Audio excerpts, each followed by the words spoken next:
Good morning, scholars.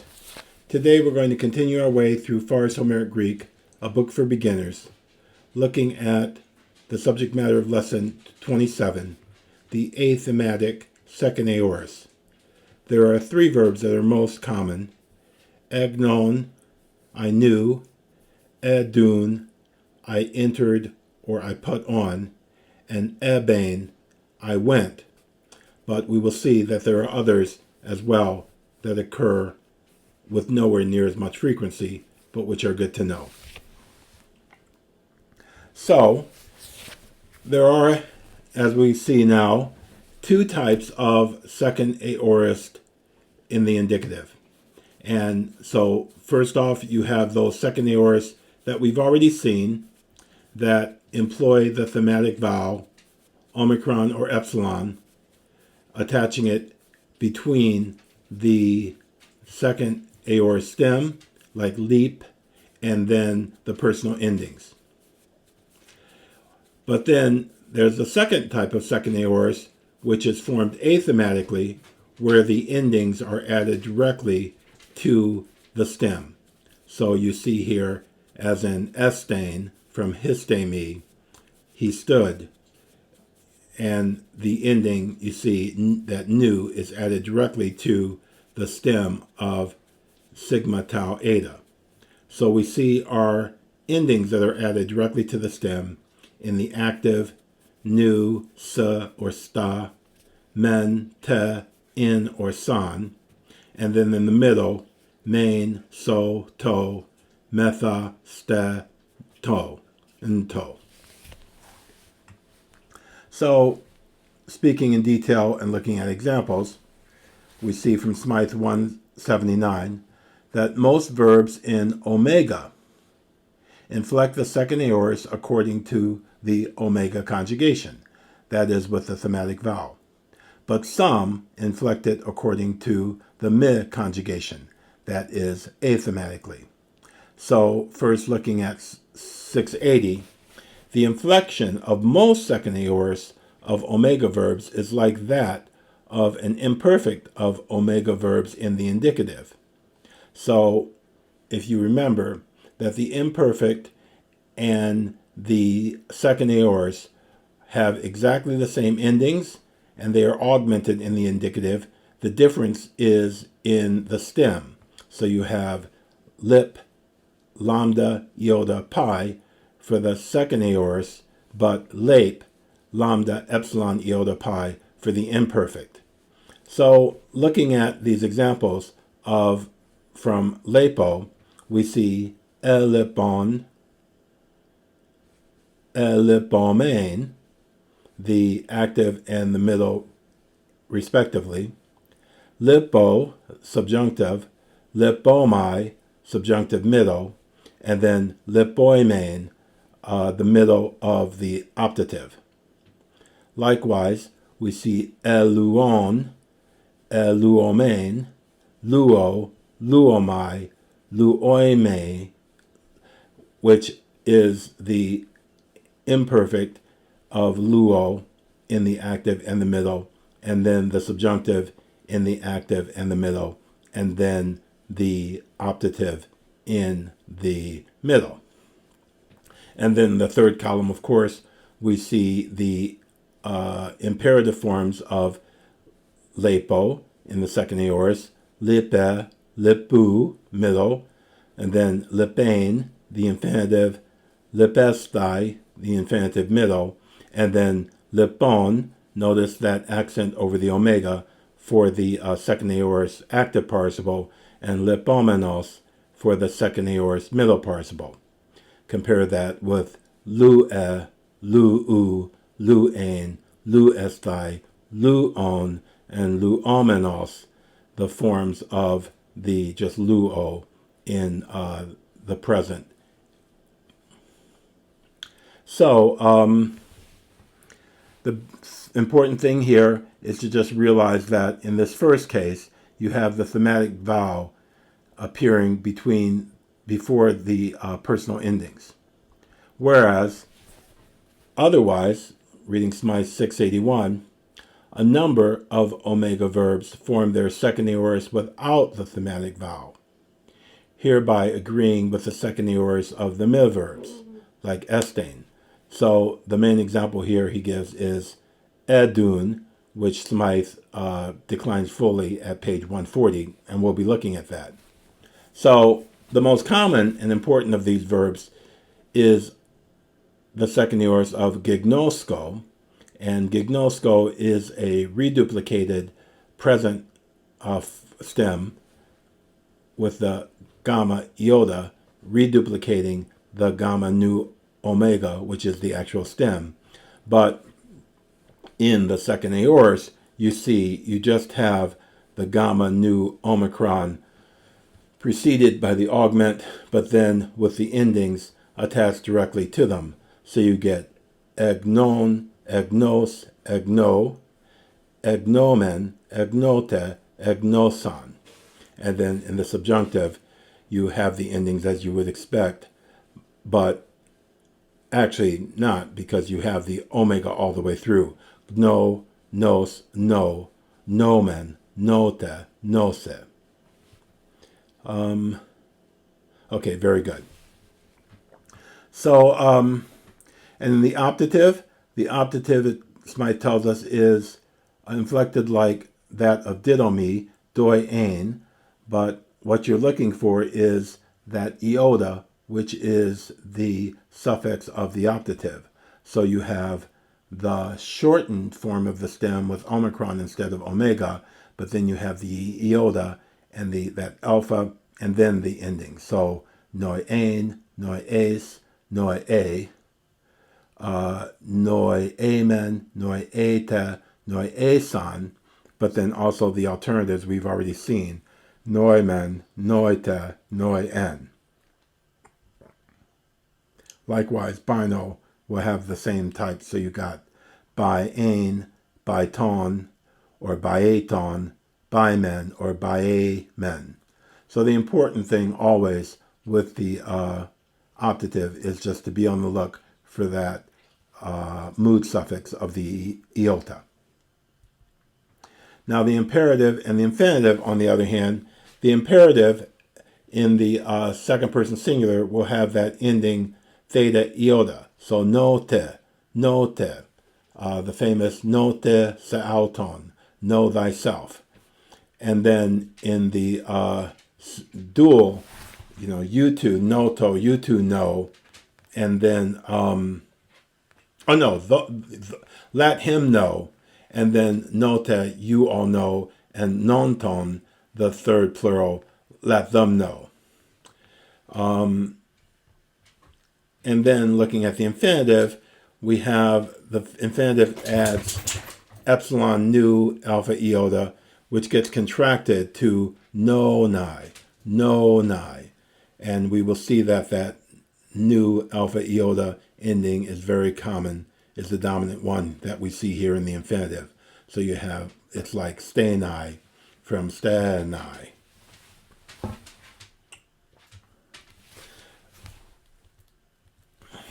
Now the participle, you have, as you would expect, the nu tau being the intermediate suffix, and so the masculine you end up with nous, whereas the feminine you have the nt meets that funny semivocalic iota and the alpha, and you get nusa, and then the neuter non, because the tau drops. It can't end a Greek word. So looking at the masculines and neuters, they will be declined like good old third declensions, whereas the feminine will be declined like the first declension, and this should be familiar to us by now. But we end up with masculine, nous, nontos, nonte, nonta, nontes, nonton, nous, and nontas. Whereas the neuter is non, nontos, nonte, non. Remember always that the masculine, the nominative and the accusative of the neuter are identical. Then the plural, nonta, nonton, nusen, nonta. So again, the nominative and the accusative are the same in the plural. nonta, nonta. Where the feminine will decline like a first declension noun. Nu sa, nu ses, nu se, nu san, nu sai, nu son, nu sais, nu sas. So that should be somewhat familiar to you by now. Now, the other important noun that will produce a A-thematic second aorist is this verb duo, which means to enter or to clothe. And I thought it would just be fun to look at the entire entry as it is in Crusius's Homeric Dictionary. So we see that it's at the one, it's spoken of relations of space, so of places and regions. It means to go into, to enter, to penetrate into, and to plunge into. And it occurs with the accusative. So we get duein pollen, to go into the city, duein tekos, to enter the walls, dunai speos, to enter a cave, and dunai ponton, to plunge into the sea, dunai gaion, to go under the earth, dunai domon aidos eso, to enter the house of Hades. And then, spoken of stars, you can have nepea dunai, they entered the clouds. I guess this means disappeared into the clouds. Then often in Homer we'll see this with the accusative object polemon, makein, or homilon, to go into war, to go into battle, or to go into homelon, the crowd. Also, dunesthai theon agona, to enter an assembly of the gods. Duesthai theon agona. And so you notice that's a middle. And then it occurs with prepositions. So belos es in kepalon du. The arrow penetrated into the brain.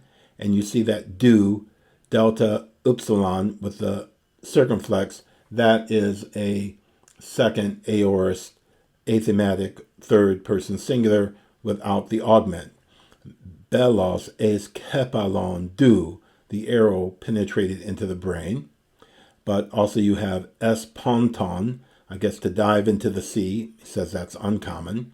But dusken es ianta, he pressed upon Ajax to shelter himself under his shield.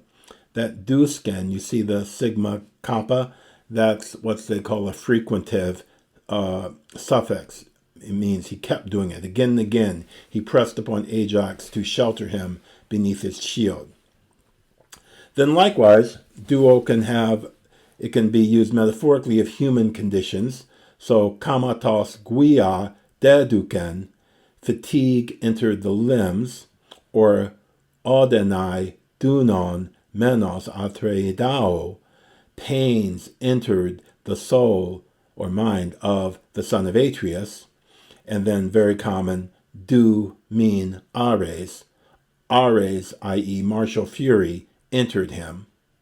And then we get the main second meaning, which is with clothes and armor, and with the accusative being transitive, to put on, to clothe oneself in. And here you have dunain, duesthai, dunai, dusasthai, tiukea. So either the active or the middle can be used. Tiukea, intea, being words for armor. Kunean, to put on a helmet. Ketona, dunai, to put on a tunic.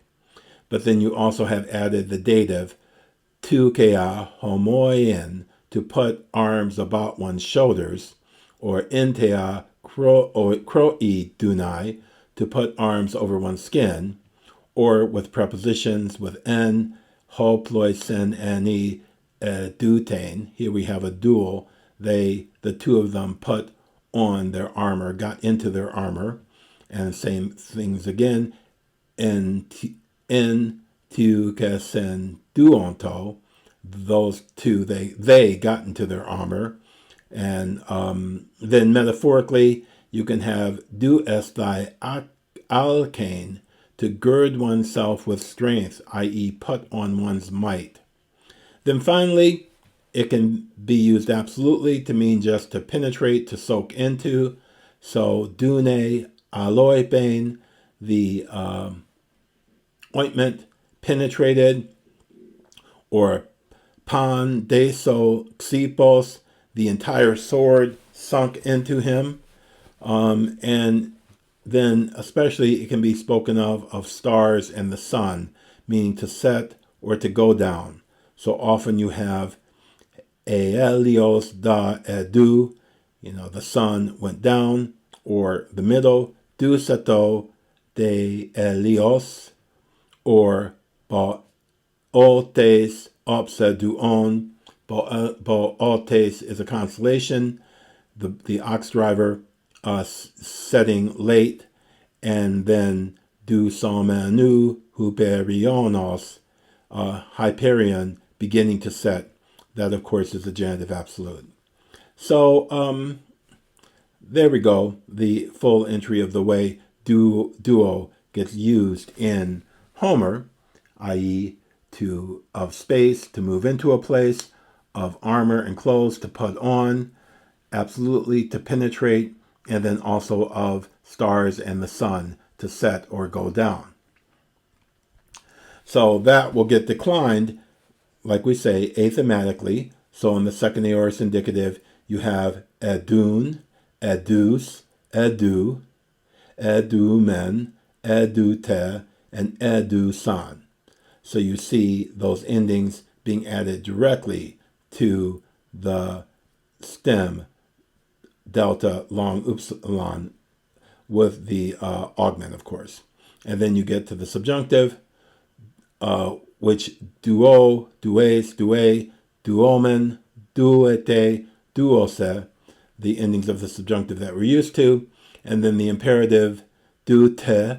Notice the second person singular imperative in theta iota. We'll see quite a bit of that. And then du to, let those two enter. And then in the plural, du te and dun ton. Then we have the infinitive in nu alpha iota, do nai, do nai, do nai. And then, of course, the participle, dus, dusa, dun, which you can refer to Smythe 308 for the full conjugation. So,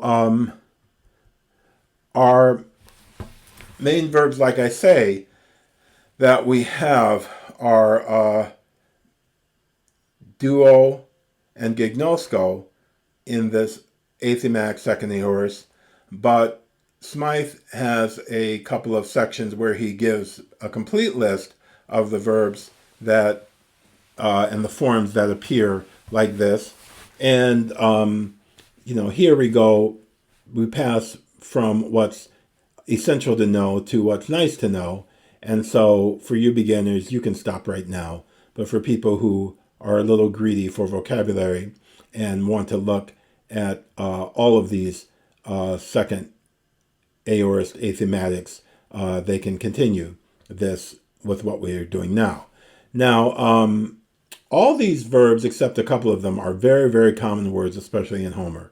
And our goal here, folks, is to read Homer easily and to read the Iliad and the Odyssey in their whole. So I'm really taking no prisoners here. Okay, so first we have leap, haliskomai, in the present, but from the stem hal, which actually is for a form of digamma, while, and so alon or elon is our second aorist. Then we have the very common bino from the stem ba or ban, and we have ebain, bainai, and bete, the imperative. And we've seen this already twice, and it's very, very common. Probably occurs over 1,000 times in the Iliad and Odyssey. Be dake on paratina, polu flois boio dala seis. That was the priest withdrawing after Agamemnon had spoken harshly to him. And then, be de kat ulum poio kare non ko omenos kea. And that's Apollo moving against the Achaean camp. So in both these cases, we have the third singular be with the augment, no need for the augment in the early stage of the language, which is Homer. Then next we have to live or live, bio, and so we have bion, bionai, the infinitive, and then bioto, the imperative, the dual imperative. Then we have grood, gij-γνώ-σκω, so the infinitive geranai appears. Then, of course, γι-γνώ-σκω, the agnon, nonai, note, the imperative. Apodedrasko, to run away. Apedran, apodranai, the infinitive. And then enter padon duo, edun, dunai, the infinitive, dute, the imperative. Put on, or enter.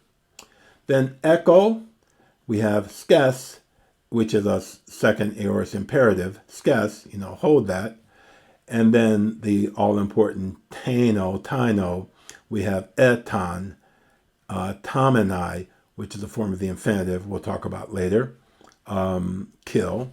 And then petomai, to fly. So we have eptain, I flew. And then from pino, to drink, we have the imperative pete, drink. And then a very rare aposkelo, to dry up, aposklenai. Tlao, endure, very common verb, etlein, tlenai, tlete. Again, you'll see often that we're seeing here the infinitive and the imperative. And then the verb anticipate, plano, eptein, eptenai, the infinitive. And then grow, puo, epun, punai, to grow. And then we have those earlier ones were ones that we often see in prose, but here Smythe gives you another list of the words that are especially seen in Homer. That's at Smythe 688. So you have leap from halomai, which you end up with halso, halto, almenos, having leaped. Aparao, to take away. Aparas, the masculine participle. And then ararisko, fit, araron, armenos, an adjective means, it was a fit piece. And then throw, balo, sumbletain, ebleto, was thrown. And then the brosko, which is usually of beasts devouring their food, ebron. And then this is a verb, this ginto form only occurs in this form, and it's someone grabbing the reins while they're bothering with their horse, ginto. And then dekomai, receive, dekto, kikano, fine, ekikein, ekikemenai, infinitive, and then kikenai, again, another infinitive form. So then, klao, break, apoklas, breaking off, kluo, klute, keklute, we've already seen that when the priest is praying to Apollo, klute mu arguro tox hos crusein ampe bebegas. So that klute is our A-thematic Second Aorists imperative. Hear me, silver, bold one. And then we have found, ktisdo, temenos. This is an adjective, founded. And then lego, from meaning to lay to rest. And we have electo, he laid himself to rest. And I think this is used in the post-coital slumber of Zeus deep in the poem. Then we have luo, release, luto, that form with the tau, omicron added directly to the lambda upsilon with no thematic vowel. That's what we're dealing with here. And then utao, very common word, wound, once the fighting starts. Uta, he wounded, or utamenos, being wounded. Then to shake or brandish, i.e. when you're shaking up lots to draw them, or you're brandishing your spear or sword, you have talto, talto. And then from pelazdo, draw near, you have eplemein, I drew near. And then from perto sac, you have per stai, to sac. And then from pleo sail, you have ploon. And then from pnuo, you have empnuto or anapnuto, depending on what text you read, which means to come to, like he came to after he was knocked out on the battlefield. So then you have from teso to fold, you have katapnetain, a duel, the two of them cowered in fear. That's from Book 8, line 136. And then you have from drive on urge, thuo, you have esumain, esuto, and sumenos, being driven. And then finally, from kao, pour, you have ekumein and kumenos, the adjective participle, being poured. So, that's, like I say, we crossed over from what's essential to know to what's good to know or be aware of. All of those verbs are very common, or most of them are very, very common vocabulary that you need to know, be aware of if you're ever going to read Greek, even though those A-thematic Second Aorists will be rarely encountered. The verbs in the other tenses will be quite common. But like I said, the most important ones to watch out for are γνων from γι-γνώ-σκω, έδυν from duo, and єδυν from bino. Okay, so there we have it, our A-thematic Second Aorists. Have a good day, keep working hard, and I'll see you again soon. Goodbye.